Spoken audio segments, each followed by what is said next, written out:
mouth to suck him dry. He wasn't ready for this to end. Not yet.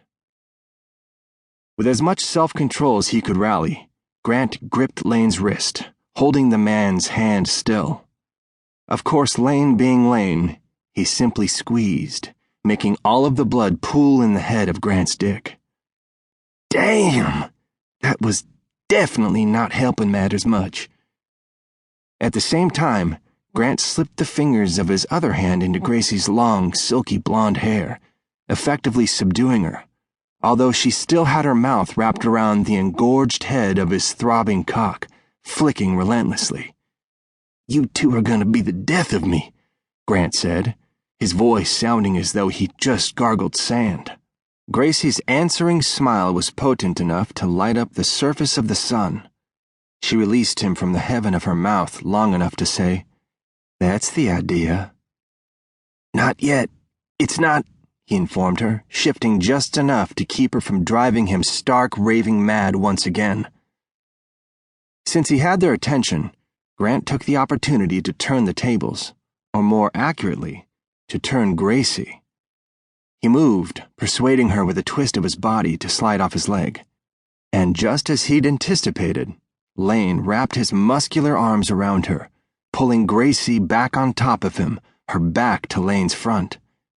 "Oh yeah," Grant crooned as he stared down at his two lovers. "Exactly where I want you." "Which one of us?" Gracie goaded. "Both of you," he replied, offering her a suggestive grin. Turnabout was fair play, after all. "Now don't move." With Gracie now parallel to Lane, Grant eased himself between their spread legs while he slid his hands up the inside of Gracie's toned calves, past her knees, then over the supple skin of her inner thighs, stopping just short of her smooth, bare mound. All the while, Lane remained stone still beneath her. Yeah, Lane knew what was coming. Him, if Grant had anything to say about it. Using his forefinger and his thumb, Grant separated the swollen outer lips of Gracie's pussy, revealing the soft pink flesh beneath. Not wanting to give them an opportunity to take the reins from him, Grant leaned forward and skimmed his tongue through Gracie's slick folds, eliciting a soft, purring moan from her. Peering up the length of her slender body as he teased her sweet pussy, grazing her clit briefly, Grant noticed Lane was massaging her breasts. Grant was riveted, admiring the significant contrast of Lane's enormous, sun-bronzed hands against the full, milky white globes. Gracie purred again as Lane kneaded her breasts gently, while teasing her nipples by tweaking the dusky pink tips between his fingers. Her soft moans were louder than before, the lyrical hum of her satisfaction spurring him on. Grant focused his attention on lapping Gracie's pussy, rhythmically, thrusting his tongue into her, pushing her closer and closer to the edge. If he had a choice, he'd feast on her for hours. No, make that days, just so he could hear her gratifying moans.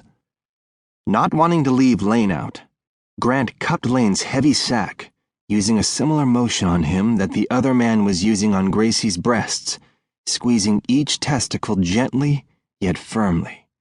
"Oh, yes," Lane groaned, fumbling with Gracie's breasts momentarily. Grant pretty much lived for Lane's reactions, the way he writhed and lurched, trying to get closer to Grant's exploring fingers. Lane clearly wasn't content with the current positions, because the next thing Grant knew, Gracie's pussy was pulled away from his eager mouth as Lane drew her up his body, offering Grant better access to Lane's long, thick erection, seemingly reaching out for Grant's attention. A quick adjustment, and Grant was back in position, alternating between wrapping his lips around the head of Lane's dick, sucking slowly, and using his tongue to swipe the pre-cum beating on the swollen head, purposely working Lane into a frenzy before sliding up to Gracie's pussy, offering her the same delicate attention. "Grant," Gracie squealed. Oh God, that feels good."